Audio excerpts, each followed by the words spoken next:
বিধানসভা ভোটের আগে কি পশ্চিমবঙ্গে মোতায়েন হতে পারে কেন্দ্রীয় বাহিনী?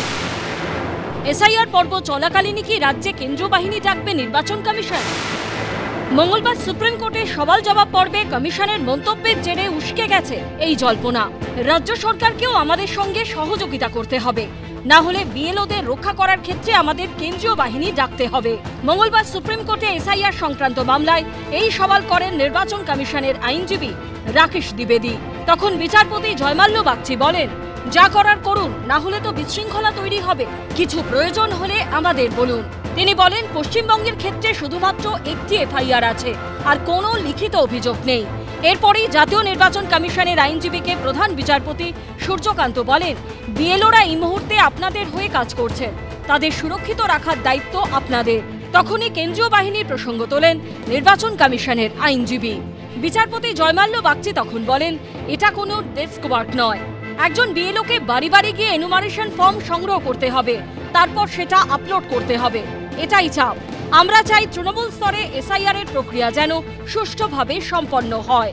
বিচারপতি বাগচি আরও বলেন, পশ্চিমবঙ্গ কি ব্যতিক্রম যে পশ্চিমবঙ্গের ক্ষেত্রে আলাদা করে কোনো নির্দেশিকা জারি করতে হবে? কোনো অসহযোগিতা করা হলে আমাদের জানান, আমরা প্রয়োজনীয় নির্দেশ দেব। এবারে নির্বাচন কমিশনারকে সুষ্ঠু স্বাভাবিক ভোট করতে গেলে এবং নিরপেক্ষ ভোট করতে গেলে তার এসআইআর করা জরুরি।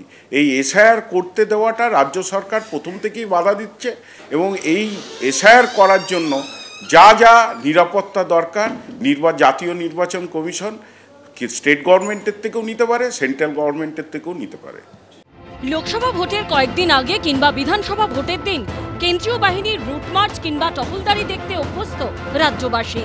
পশ্চিমবঙ্গ সেই বিরল রাজ্যের মধ্যে পড়ে যেখানে সমবায় ভোটেও কেন্দ্রীয় বাহিনী ডাকতে হয়। কিন্তু এবার কি বিধানসভা ভোটের দিনক্ষণ ঘোষণার আগেই নজিরবিহীন ঘটনা ঘটতে পারে? এই নিয়ে জল্পনার মধ্যেই কোচবিহারের সভা থেকে ইঙ্গিতপূর্ণ মন্তব্য করেছেন মমতা বন্দ্যোপাধ্যায়। কাজ করাবে ইলেকশন কমিশন, আর টাকা বাড়াবে রাজ্য সরকার, আর টাকা বন্ধ করে দেবে কেন্দ্রীয় সরকার। কি সুন্দর থিওরি! বুঝুন, পুলিশের দরকার নেই, তা সত্ত্বেও 1 কোটি পুলিশ পাঠাবে। তাদের থাকার খরচা কে দেবে? রাজ্য সরকার।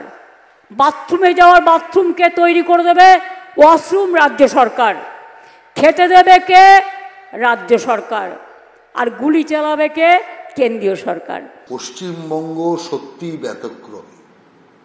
কোথাও এইরকম ভোট চুরি হয় না, কোথাও এরকম রেগিং হয় না, কোথাও এইভাবে ভোটার লিস্টে কারচুপি হয় না। এই জালিয়াতিগুলো কেন হয়েছে? এই বিএলওদের ভয় দেখিয়ে, বিএলওদের থ্রেট করে, তাদের দিয়ে এই সমস্ত কুকাজ তৃণমূল কংগ্রেস করিয়েছে। এই যে বলছে না বিএলওরা কাজের চাপে অসুস্থ হচ্ছে, কোনো বিএলও কাজের চাপে অসুস্থ হচ্ছে না। তৃণমূলের হুমকি, তৃণমূলের ধমকির চাপে বিএলওরা অসুস্থ হয়ে পড়ছে। পশ্চিমবঙ্গে এসআইআর এর কাজে যুক্ত বিএলও ও অন্যান্য আধিকারিকদের নিরাপত্তা নিয়ে নির্বাচন কমিশনকে নোটিশ জারি করেছে সুপ্রিম কোর্ট। মামলার পরবর্তী শুনানি 17 ডিসেম্বর। সৌভিক মজুমদার, আশাবুল হোসেন ও বিজেন্দ্র সিংহের রিপোর্ট, এবিপি আনন্দ। এবিপি আনন্দ, এগিয়ে থাকে, এগিয়ে রাখে।